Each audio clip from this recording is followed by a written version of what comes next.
Kantor Pertanahan Kabupaten Garut, Jawa Barat menjadi saksi bisu dari luapan kritik yang dilontarkan oleh para aktivis terhadap pemerintah daerah Pemda Garut. Kritik tersebut terkait dengan lambatnya proses sertifikasi aset tanah yang seharusnya berjalan tanpa biaya, namun justru penuh kendala dan penundaan.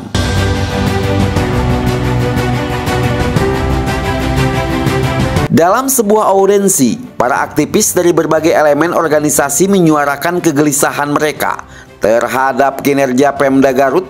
Mereka heran dan tidak mengerti bagaimana mungkin sertifikasi tanah yang bebas biaya bisa berjalan begitu lambat. Para aktivis menekankan bahwa kurangnya sosialisasi dan sinkronisasi antara Pemda Garut dan kantor pertanahan menjadi akar masalah utama.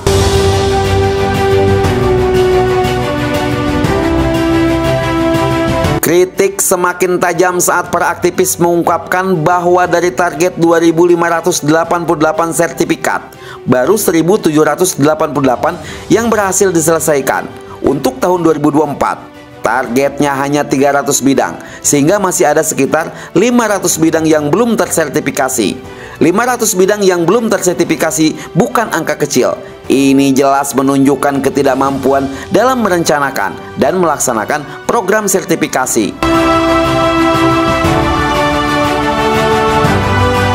Audensi dengan serangkaian tuntutan dari para aktivis, mereka mendesak Pemda Garut untuk menunjukkan komitmen nyata dalam penyelesaian sertifikasi aset tanah serta menuntut peningkatan transparansi dalam penggunaan anggaran dan percepatan proses sertifikasi. Tentunya saya mengucapkan terima kasih kepada teman-teman yang habis audiens hari ini dari Laskar Indonesia, Pak Dudi, dan dari GID, Pak Rudi, dan beserta teman-teman kawan-kawan yang konsen terkait penanganan dan penyelesaian aset-aset pemerintah Kabupaten Garut.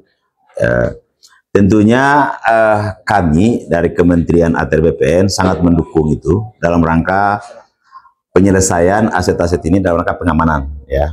Dan dari kementerian tentunya komitmen-komitmen tersebut sudah dari tahun 2020 itu, bahkan PNBP untuk sertifikat tentang aset itu sudah kita nolkan. Artinya apa? Kalau tapi dari sisi pemerintah daerah juga hari ini tiap tahun sudah semakin meningkat lah. Artinya setiap tahun terjadi peningkatan untuk pensertifikatan tanah-tanah aset itu. Nah, tahun kemarin kita targetkan 500 dengan KPK, alhamdulillah kita terrealisasi 100%. Tahun ini kita targetkan 300, tapi kalau seandainya boleh lebih, saya kira bisa kita selesaikan lebih. Kalau berdasarkan data yang ada dari pemerintah kabupaten sendiri, itu tinggal 800-an aset pemerintah kabupaten.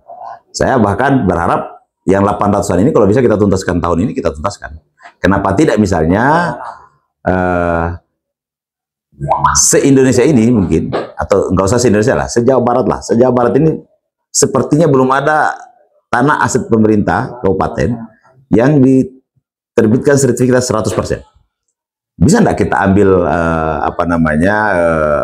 peluang itu dengan mensertifikatkan semua aset pemerintah kabupaten kita terbitkan 100% di tahun ini atau mungkin paling 2 tahun ke depan. Memang banyak tantangan, memang banyak di lapangan itu banyak tantangan bicara aset ini. Ada misalnya yang tidak diketahui batas-batasnya lagi, ada mungkin yang dokumennya sudah tidak ditemukan lagi. Tapi semua itu menurut saya semua ada solusi. Semua ada solusi. Yang penting kita bisa duduk bareng, sama-sama kita menyelesaikan solusinya, mencari solusi yang terbaik.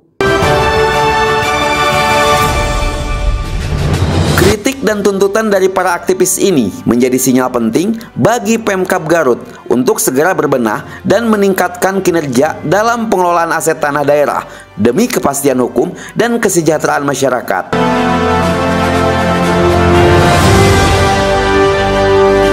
Dari Garut, Jawa Barat, Garut 60 Detik melaporkan.